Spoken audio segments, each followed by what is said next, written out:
स्वागत है दोस्तों आपका YouTube channel UK GK tracker पर। दोस्तों आज की वीडियो में हम ऐसे क्वेश्चन देखने वाले हैं जो आयोग के फेवरेट है और परीक्षाओं में बार बार पूछे गए हैं। तो दोस्तों ये वीडियो बहुत ही ज़्यादा महत्वपूर्ण होने वाली है, इसे बिना स्किप करे देखें। लाइक शेयर सब्सक्राइब करना ना भूलें और बेल आइकन ज़रूर दबा दें ताकि आने वाली वीडियो का नोटिफिकेशन सबसे पहले आप तक पहुँच जाए। ठीक है दोस्तों, बिना समय गंवाए वीडियो को शुरू करते हैं। पहला प्रश्न है, टिहरी परियोजना में सहयोग हेतु रूस से समझौता किस वर्ष हुआ था? तो दोस्तों राइट आंसर हो जाएगा ऑप्शन नंबर सी, 1986। 1986 में क्या हुआ था, जो रूस के राष्ट्रपति थे मिघाइल, ये भारत आए थे दौरे के लिए। ठीक है दोस्तों, तो इन्होंने उस समय पर समझौता किया था टिहरी डैम को लेकर। ठीक है, और उस समय टिहरी डैम की कैपेसिटी हुआ करती थी मात्र 600 मेगावाट।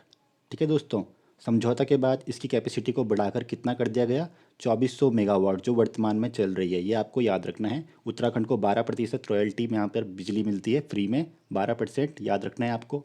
एक प्रश्न आयोग द्वारा और पूछा जाता है कि टिहरी बांध का डिजाइन किसने बनाया था? ठीक है दोस्तों, बात करें टिहरी बांध के डिजाइन की, तो ये बनाया था दोस्तों जेम्स ब्रून ने। ये आपको याद रखना है। ठीक है दोस्तों, जो जेम्स ब्रून थे, इनके द्वारा टिहरी डैम का डिज़ाइन बनाया गया। ये आपको याद रखना है, इंपॉर्टेंट क्वेश्चन है। बढ़ते हैं अगले क्वेश्चन की तरफ। प्रश्न नंबर 2, उत्तराखंड राज्य की कुल 5 लोकसभा सीटों में से कितनी सीटें एससी के लिए सुरक्षित है? तो दोस्तों एक तो आपको ये याद रखना है कि उत्तराखंड राज्य में 5 लोकसभा सीटें हैं। ठीक है दोस्तों, और पूछा गया है कि इसमें से शेड्यूल कास्ट के लिए कितनी सीटें सुरक्षित है 5 लोकसभा सीटों में से। तो दोस्तों इसका राइट आंसर हो जाएगा एक सीट। एक सीट एससी के लिए सुरक्षित है और वो कहाँ की है दोस्तों, अल्मोड़ा की है। ठीक है, अल्मोड़ा की जो लोकसभा की जो सीट है वो सुरक्षित है एससी के लिए। ठीक है दोस्तों, 5 सांसद चुने जाते हैं जो भारतीय संसद में जाते हैं, उसमें से एक सांसद की जो सीट है वो कहाँ से है, अल्मोड़ा से है। ठीक है दोस्तों, और वर्तमान में दोस्तों 17वीं लोकसभा चल रही है, ये आपको याद रखना है। ठीक है दोस्तों, पूछा जा सकता है कौन सी लोकसभा चल रही है, तो 17वीं चल रही है। 2019 में हुए थे इलेक्शन लोकसभा के। ठीक है दोस्तों, और अल्मोड़ा से जो एससी सीट है, ये मेन है, इससे प्रश्न बन सकता है। तो दोस्तों यहाँ पर से जो अभी एमपी है, जो यहाँ के जो सांसद है, वो है अजय टमटा। ये भी आपको याद रखना है। ठीक है दोस्तों, अजय टमटा यहाँ के एमपी है। ठीक है, अल्मोड़ा के एससी सीट के वर्तमान में, याद रखना है। अगला प्रश्न है प्रश्न नंबर 3, महात्मा गांधी जी भारतीय राष्ट्रीय आंदोलन के दौरान उत्तराखंड के किस स्थान पर बहुत दिनों तक रुके थे? तो दोस्तों भारतीय राष्ट्रीय आंदोलन के दौरान उत्तराखंड में महात्मा गांधी जी मसूरी में बहुत दिनों तक रुके थे। ये आपको याद रखना है। ऑप्शन नंबर ए यहाँ पर राइट हो जाएगा। बढ़ते हैं अगले प्रश्न की तरफ। दोस्तों प्रश्न नंबर 4, निम्न में से चंद राजाओं का राज चिन्ह क्या था? तो दोस्तों जो चंद राजा थे उनका राज चिन्ह गाय था। ये आपको याद रखना है। ऑप्शन नंबर सी यहाँ पर सही हो जाएगा। ठीक है दोस्तों, और अगर प्रश्न बने कि ज्ञानचंद का राज चिन्ह क्या था, तो दोस्तों ज्ञानचंद का राज चिन्ह था गरुड़। ये आपको याद रखना है। ठीक है दोस्तों, ज्ञानचंद का गरुड़ राज चिन्ह था और चंद राजाओं का क्या था, गाय। ठीक है दोस्तों, बढ़ते अगले प्रश्न की तरफ। प्रश्न नंबर 5, उत्तराखंड राज्य के किस राष्ट्रीय उद्यान को 2016 में प्रोजेक्ट टाइगर योजना में सम्मिलित किया गया? दोस्तों इंपॉर्टेंट क्वेश्चन है, याद रखिएगा, एग्जाम में बन चुका है पहले। तो दोस्तों 2016 में प्रोजेक्ट टाइगर योजना में सम्मिलित किया गया था राजाजी राष्ट्रीय पार्क को। ठीक है, ऑप्शन सी यहाँ पे राइट हो जाएगा। याद रखिएगा, इंपॉर्टेंट क्वेश्चन है। और दोस्तों इससे एक और भी क्वेश्चन आपके बनते हैं कि राजाजी राष्ट्रीय पार्क की स्थापना कब होती है? दोस्तों इंपॉर्टेंट है। तो 1983 में दोस्तों क्या होता है, चिल्ला रेंज अभ्यारण्य था दोस्तों, चिल्ला रेंज अभ्यारण्य। और साथ में दोस्तों एक और अभ्यारण्य था आपका मोतीचूर अभ्यारण्य। ठीक है दोस्तों, चिल्ला रेंज अभ्यारण्य, मोतीचूर अभ्यारण्य और राजाजी अभ्यारण्य, इन तीनों को मिला के दोस्तों राजाजी राष्ट्रीय पार्क की स्थापना होती है। कब होती है? 1983 में। ये आपको याद रखना है। अगर पूछा जाता है राजाजी राष्ट्रीय पार्क का क्षेत्रफल कितना है, तो आपको याद रखना है दोस्तों 820.42 वर्ग किलोमीटर। ठीक है दोस्तों, अप्रॉक्सीमेट 820 वर्ग किलोमीटर लगभग। ठीक है दोस्तों, ये आपको याद रखना है, ये इसका क्षेत्रफल है। ठीक है दोस्तों, 820 वर्ग किलोमीटर।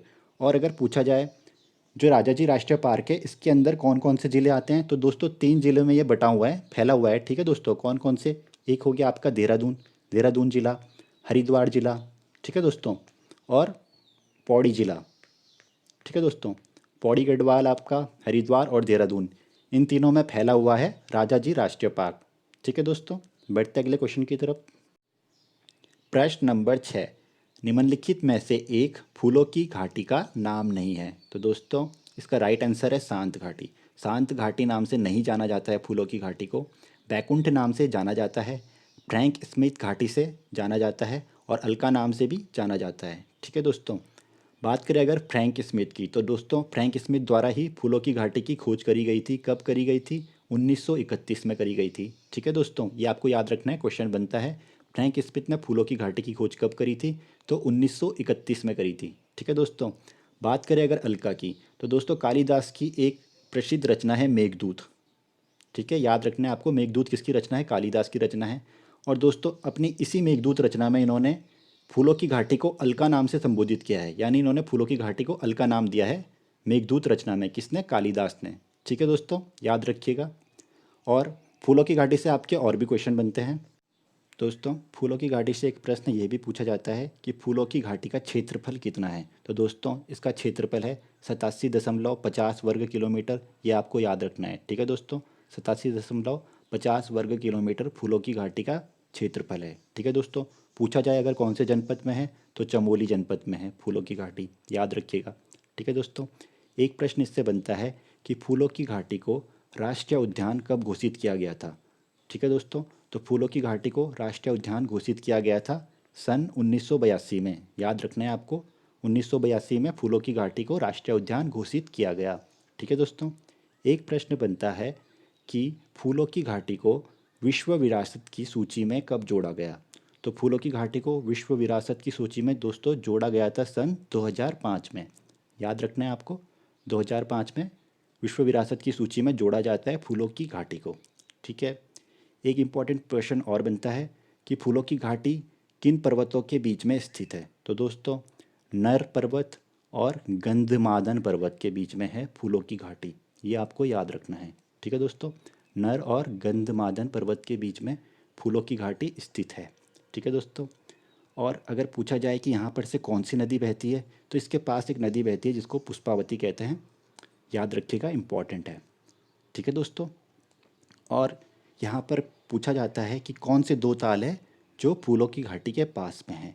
तो दोस्तों एक ताल है आपका लिंगा ताल, जो फूलों की घाटी के पास में है, लिंगा ताल। ठीक है दोस्तों, और दूसरा है आँचरी ताल। ये भी आपको याद रखना है, इम्पॉर्टेंट है। बढ़ते हैं अगले प्रश्न की तरफ। प्रश्न नंबर 7, गैरसैंण में राज्य के दूसरे विधानसभा भवन का औपचारिक शिलान्यास कब किया गया था? तो दोस्तों आपको याद रखना है कि 14 जनवरी 2013, ऑप्शन सी यहाँ पर सही हो जाएगा। 14 जनवरी 2013 में गैरसैंण में राज्य के दूसरे विधानसभा भवन का औपचारिक शिलान्यास किया गया था। ठीक है, कब किया गया था? 14 जनवरी 2013 को। एक और प्रश्न यहाँ से पूछा जाता है कि गैरसैंण में विधानसभा की प्रथम बैठक कब हुई थी दोस्तों? ठीक है दोस्तों, उस समय ये भवन बन के तैयार तो नहीं हुआ था, उसके बगल में ही बैठक हुई थी। ठीक है, आसपास में कोई एक बिल्डिंग है, वहाँ पर बैठक हुई थी दोस्तों। तो वह बैठक हुई थी दोस्तों 9 से 11 जून 2014 में। ठीक है दोस्तों, याद रखना है, 9 से 11 जून 2014 में बैठक हुई थी विधानसभा भवन में। ठीक है, प्रथम बैठक हुई थी, यह आपको याद रखना है। और शिलान्यास कब हुआ था? 14 जनवरी 2013 में, एक साल पहले। ठीक है दोस्तों, बैठक हुई अगले साल 9 से 11 जून 2014 में, पहली बैठक। याद रखेंगे दोस्तों। अगला प्रश्न, प्रश्न नंबर 8, खुड़बुड़ा का युद्ध कब हुआ था? इसको करेक्शन कर लेना दोस्तों, खुड़बुड़ा है यहाँ पर। खुड़बुड़ा का युद्ध की बात करें दोस्तों, तो ये हुआ था 1804 में। बी ऑप्शन यहाँ पे राइट हो जाएगा, याद रखिएगा, इंपॉर्टेंट युद्ध है। ठीक है दोस्तों, 1804 का जो युद्ध था खुड़बुड़ा का, इसमें गढ़वाल नरेश थे दोस्तों, प्रद्युमन शाह। ठीक है दोस्तों, जो प्रद्युमन शाह थे ये गढ़वाल नरेश थे और ये इस युद्ध में शहीद हो जाते हैं। ठीक है दोस्तों, आयोग प्रश्न पूछता है कि प्रद्युमन शाह शहीद कब हुए थे? तो 1804 में हुए थे। किस युद्ध में हुए थे? तो खुड़बुड़ा के युद्ध में हुए थे, ये आपको याद रखना है। ठीक है दोस्तों, इंपॉर्टेंट क्वेश्चन है, एग्जाम में पहले बन चुका है। बढ़ते हैं अगले प्रश्न की तरफ। प्रश्न नंबर 9, काशीपुर में प्रेम सभा की स्थापना किसने की थी? तो दोस्तों इंपॉर्टेंट क्वेश्चन है, याद रखिएगा, काशीपुर में प्रेम सभा की स्थापना की थी पंडित गोविंद बल्लभ पंत ने। ऑप्शन सी यहाँ पर राइट हो जाएगा। ठीक है दोस्तों, और पूछा जाए अगर प्रेम सभा की स्थापना कब करी थी गोविंद बल्लभ पंत ने, तो दोस्तों 1914 में करी थी, ये भी आपको याद रखना है। ठीक है दोस्तों, 1914 में प्रेम सभा की स्थापना की जाती है पंडित गोविंद बल्लभ पंत द्वारा। बढ़ते हैं अगले प्रश्न की तरफ। प्रश्न नंबर 10, प्रद्युमन शाह निम्न में से किस युद्ध में लड़ते हुए शहीद हुए हैं? तो दोस्तों प्रद्युमन शाह खुड़बुड़ा के युद्ध में शहीद हुए हैं, ये हम सभी जानते हैं। कब हुआ था खुड़बुड़ा का युद्ध दोस्तों? तो 1804 में हुआ था, आपको याद होगा। ठीक है दोस्तों। और किसके मध्य में हुआ था दोस्तों? तो गोरखों के साथ हुआ था ये युद्ध, ये भी आपको याद रखना है। ठीक है दोस्तों। बढ़ते हैं अगले प्रश्न की तरफ। प्रश्न नंबर 11, निम्नलिखित में से किस झील की आकृति अश्वखुर के समान है? तो दोस्तों अश्वखुर के समान जिस झील की आकृति है वो है सात ताल। ठीक है दोस्तों। घोड़े के खुर के जैसा लगता है ताल दिखने में, इसलिए इसे अश्वखुर के समान माना जाता है। सात ताल कहाँ पर है दोस्तों? नैनीताल में है। ठीक है दोस्तों। और इसकी आकृति जो है वो अश्वखुर के समान है, ये भी आपको याद रखना है। ठीक है दोस्तों। बात करें भीमताल की, तो भीमताल दोस्तों कुमाऊं का सबसे बड़ा ताल है और ये भी नैनीताल में है, ये भी आपको याद रखना है। कुमाऊं का सबसे बड़ा ताल भीमताल कहाँ पर है? नैनीताल में है। खुरपा ताल की अगर बात करें दोस्तों, तो खुरपा ताल की आकृति गाय के खुर के समान है, ये भी आपको याद रखना है। कन्फ्यूज मत होना, अश्व खुर के समान सात ताल की है और गाय के खुर के समान किसकी है? खुरपा ताल की है, ये भी आपको याद रखना है। और ये खुरपा ताल भी दोस्तों नैनीताल में ही है। ठीक है, याद रखिएगा। पूछा जाता है, इनकी लोकेशन भी पूछी जाती है कि कौन सा ताल कहाँ पर है। तो याद रखना है आपको, सात ताल, भीमताल और खुरपा ताल तीनों नैनीताल में है। बात करें अगर गिरिताल की दोस्तों, तो ये है काशीपुर में। ठीक है, काशीपुर उधम सिंह नगर में ही आता है। अगर काशीपुर ऑप्शन में नहीं होगा तो उधम सिंह नगर पक्का होगा। ठीक है दोस्तों, याद रखिएगा। बढ़ते हैं अगले प्रश्न की तरफ। प्रश्न नंबर 12, पहाड़ों की रानी मसूरी किस श्रेणी का अंग है? दोस्तों एक तो आपको यही याद रखना है कि पहाड़ों की रानी किसे कहा जाता है? मसूरी को कहा जाता है। ठीक है दोस्तों। और ये किस श्रेणी का अंग है दोस्तों? तो ये मध्य हिमालय श्रेणी का अंग है, ये आपको याद रखना है। मध्य हिमालय श्रेणी में आती है पहाड़ों की रानी मसूरी। ठीक है दोस्तों। और अगर पूछा जाए पहाड़ों का राजा कौन है, तो पहाड़ों का राजा दोस्तों चक्राता है, ये भी आपको याद रखना है। पहाड़ों का राजा चक्राता को कहा जाता है। ठीक है दोस्तों। बढ़ते अगले प्रश्न की तरफ। प्रश्न नंबर 13, विंटरलाइन नामक प्राकृतिक घटना किस माह में होती है? तो दोस्तों विंटरलाइन नामक प्राकृतिक घटना ये होती है दिसंबर से जनवरी के महीने के बीच में, ये आपको याद रखना है। ठीक है दोस्तों। ऑप्शन सी यहाँ पर राइट हो जाएगा। दोस्तों होता क्या है विंटरलाइन घटना, जिस समय सूर्य अस्त होता है उस समय दोस्तों सूर्य तो डूब जाता है, लेकिन उसकी जो लाइट होती है वो एक लाइन पे हमें नज़र आती है। ठीक है दोस्तों। लाल लाल सा प्रकाश रहता है, वो एक लाइन पे वो फैला होता है, इसे कहते हैं दोस्तों विंटर लाइन। ठीक है। और ये दिसंबर से जनवरी के महीने के बीच में होती है, ये आपको याद रखना है। एक प्रश्न आयोग द्वारा पूछा गया था पहले भी कि जो विंटर लाइन घटना है ये उत्तराखंड में कहाँ हमें देखने को मिलती है, किस पर्यटन स्थल में देखने को मिलती है? तो दोस्तों मसूरी में देखने को मिलती है, ये आपको याद रखना है। ठीक है ना। दिसंबर से जनवरी के महीने के बीच में अगर आप कभी मसूरी जाएंगे तो वहाँ से आपको ये घटना देखने को मिलेगी, ये नज़ारा देखने को मिलेगा। ठीक है दोस्तों, विंटर लाइन कहते हैं उसको। बढ़ते हैं अगले प्रश्न की तरफ। प्रश्न नंबर 14, निम्नलिखित में से उत्तराखंड के कौन से जिले पूर्णतः आंतरिक सीमा वाले जिले हैं? दोस्तों आंतरिक सीमा वाले जिले होते क्या हैं, पहले मैं आपको ये बता देता हूँ। दोस्तों आंतरिक सीमा वाले जिले वे जिले होते हैं जो ना तो किसी देश की सीमा के साथ लगते हैं, ठीक है दोस्तों, देश की सीमा के साथ नहीं लेंगे, और ना किसी दूसरे राज्य की सीमा के साथ लगते हैं। ऐसे जिले जो ना किसी दूसरे की देश की सीमा के साथ लगे, ना किसी दूसरे राज्य की सीमा के साथ लगे, वे जिले कहलाते हैं दोस्तों आंतरिक जिले। ठीक है दोस्तों। तो ऑप्शन में हमें दिया हुआ है टिहरी रुद्रप्रयाग, रुद्रप्रयाग बागेश्वर, बागेश्वर अल्मोड़ा या उपयुक्त सभी। दोस्तों इसका राइट आंसर हो जाएगा उपयुक्त सभी। जो टिहरी है, रुद्रप्रयाग है, बागेश्वर है और अल्मोड़ा है, ये आंतरिक जिले हैं दोस्तों। ये ना तो किसी दूसरे राज्य के साथ अपनी सीमा साझा करते हैं, ना ही किसी दूसरे देश के साथ अपनी सीमा साझा करते हैं।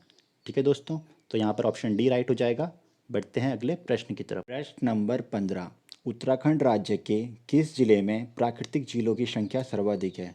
दोस्तों सबसे ज़्यादा जो प्राकृतिक झीलें हैं वो चमोली में है। ठीक है ना, चमोली जनपद में सबसे ज़्यादा प्राकृतिक झील है, ये आपको याद रखना है, इंपॉर्टेंट है। बढ़ते हैं अगले प्रश्न की तरफ। प्रश्न नंबर 16, निम्नलिखित में से उत्तराखंड का सबसे बड़ा हिमनद कौन सा है?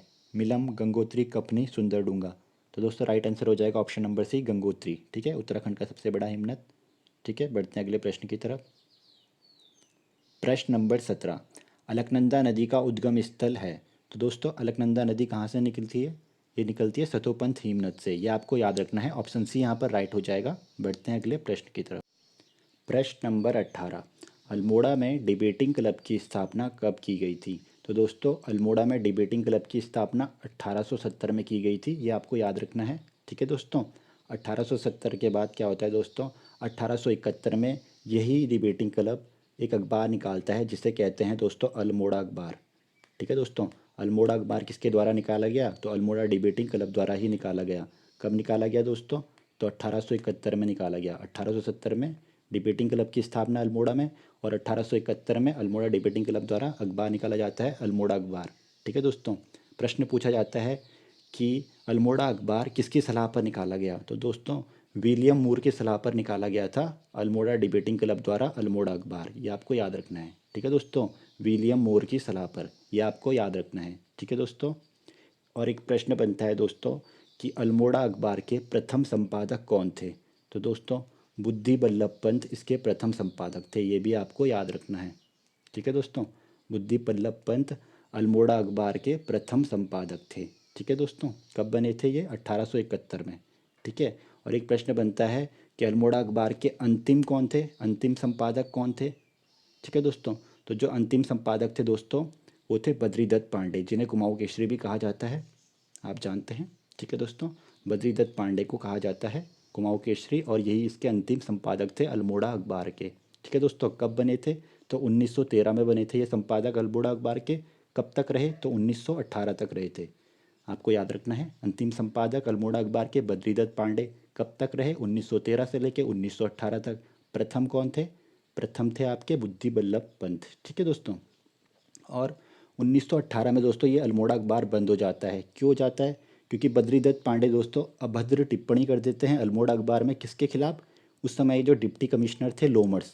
ठीक है दोस्तों, लोमर्स उनका नाम था। लोमर्स के खिलाफ दोस्तों ये अभद्र टिप्पणी कर देते हैं बद्रीदत्त पांडे अल्मोड़ा अखबार में, जिसके कारण दोस्तों अल्मोड़ा अखबार पर फाइन लगा दिया जाता है, जिसे वो भरते नहीं हैं। फाइन बहुत ज़्यादा रहता है, इस वजह से अल्मोड़ा अखबार को बंद कर दिया जाता है। ठीक है दोस्तों। लेकिन जो बद्रीदत्त पांडे थे ये 1918 में ही अपना दूसरा समाचार पत्र का प्रकाशन शुरू करते हैं, जिस समाचार पत्र का नाम था दोस्तों शक्ति समाचार पत्र।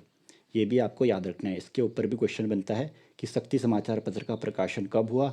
तो दोस्तों 1918 में हुआ था। ठीक है दोस्तों, अल्मोड़ा अखबार कब बंद हुआ था? तो 1918 में ही हुआ था। ठीक है दोस्तों, 1918 में अल्मोड़ा अखबार बंद हुआ था, 1918 में ही शक्ति समाचार पत्र का प्रकाशन शुरू हो गया था। बढ़ते अगले प्रश्न की तरफ। प्रश्न नंबर 19, पंचेश्वर बांध किस नदी के ऊपर प्रस्तावित है? दोस्तों जो पंचेश्वर बांध है ये काली नदी के ऊपर प्रस्तावित है। ऑप्शन बी यहाँ पे सही हो जाएगा। ठीक है दोस्तों, याद रखिएगा। बढ़ते अगले प्रश्न की तरफ। नंबर 20, नेपाल नरेश अशोक चल ने उत्तराखंड पर कब आक्रमण किया था? तो दोस्तों जो नेपाल नरेश थे अशोक चल, इन्होंने उत्तराखंड पर आक्रमण किया था 1191 में। ठीक है दोस्तों, याद रखना है, 1191 में आक्रमण किया था अशोक चल ने उत्तराखंड पर। ठीक है दोस्तों, बढ़ते अगले प्रश्न की तरफ। अगला प्रश्न है प्रश्न नंबर 21, तिलाड़ी कांड का संबंध किससे है? तो दोस्तों जो तिलाड़ी कांड है इसका संबंध है वन अधिकारों से। ऑप्शन ए यहाँ पर राइट हो जाएगा। ठीक है दोस्तों, तिलाड़ी कांड कब हुआ था? प्रश्न बनता है, इंपॉर्टेंट है। तो दोस्तों 30 मई 1930 को तिलाड़ी कांड हुआ था। ठीक है दोस्तों, इंपॉर्टेंट है, 30 मई 1930 को तिलाड़ी मैदान पे होता है दोस्तों ये तिलाड़ी कांड, इसलिए इसे तिलाड़ी कांड कहते हैं क्योंकि ये तिलाड़ी मैदान पे हुआ था। कब हुआ था दोस्तों? तो 30 मई 1930 को हुआ था। और कहाँ पर है तिलाड़ी मैदान? टिहरी में है। ठीक है दोस्तों, याद रखिएगा। बढ़ते अगले प्रश्न की तरफ। प्रश्न नंबर 22, निम्न में से मैती आंदोलन के प्रणेता कौन थे? तो दोस्तों मैती आंदोलन के जो प्रणेता थे वो थे कल्याण सिंह रावत। ठीक है दोस्तों, इंपॉर्टेंट है, याद रखिएगा। और इसलिए कल्याण सिंह रावत को उपनाम भी दिया गया है मैती।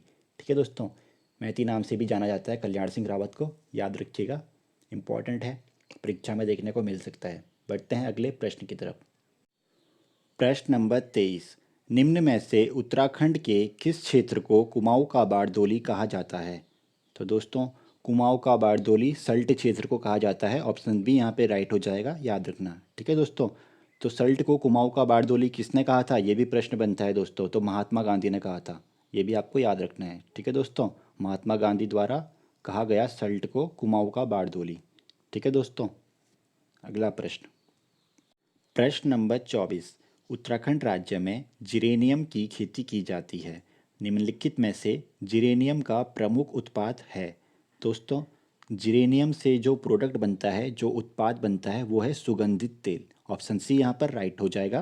बढ़ते हैं अगले प्रश्न की तरफ।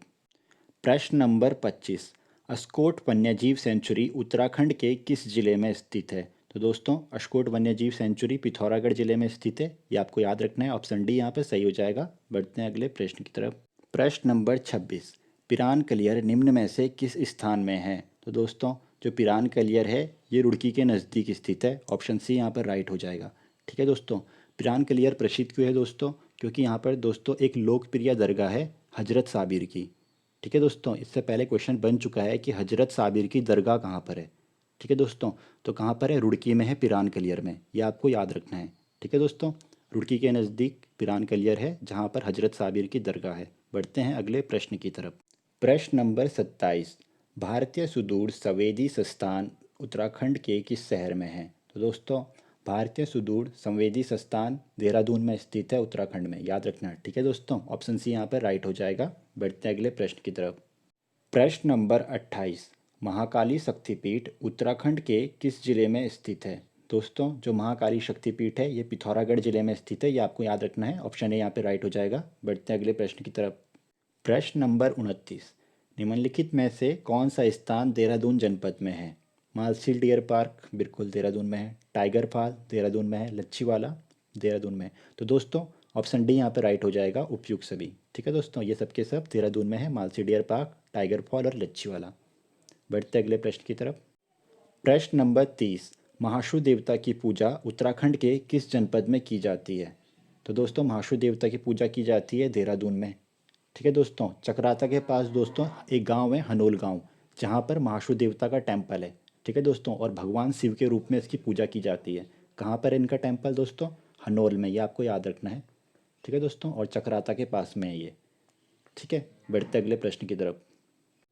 प्रश्न नंबर 31, सिंहनाथ कविता के लेखक कौन है? दोस्तों सिंहनाथ कविता के लेखक है भजन सिंह। ठीक है दोस्तों, ऑप्शन सी यहाँ पे राइट हो जाएगा।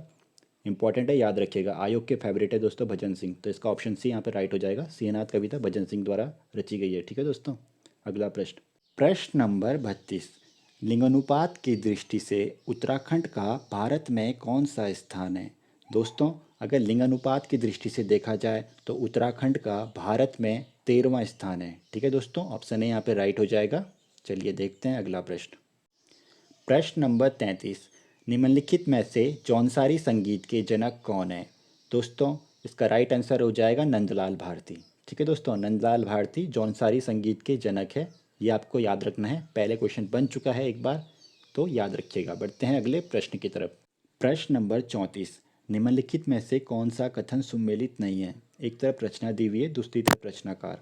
ठीक है दोस्तों, ऑप्शन ए किरणापत उत्तरांचल राजेश मोहन उप्रेती सही है। ऑप्शन बी कुमाऊं की चित्रकला यशोधर मठपाल सही है। हिमालय का इतिहास मदन चंद्र भट्ट सही है। हिमालय की खश आचार्य धर्मानंद, ये गलत है दोस्तों। जो हिमालय की खश है दोस्तों, ये रचना है डी डी शर्मा की, बहुत ही महत्वपूर्ण रचना है, ये आपको याद रखनी है, इनसे प्रश्न बन सकता है। ठीक है दोस्तों, हिमालय की खश डी डी शर्मा की है और कुमाऊं की चित्रकला यशोधर मठपाल की है। ये दोनों रचनाएं बहुत इंपॉर्टेंट है, ये आपको जरूर याद रखनी है। ठीक है दोस्तों, बढ़ते हैं अगले प्रश्न की तरफ। अगला प्रश्न है, रिंगाल का उपयोग किया जाता है? तो दोस्तों रिंगाल का उपयोग किया जाता है दोस्तों कालीन कटोरा टोकरी बनाने में। ऑप्शन डी यहाँ पर राइट हो जाएगा। ठीक है दोस्तों, रिंगाल एक प्रकार की घास है, ये आपको याद रखना है। बढ़ते हैं अगले प्रश्न की तरफ।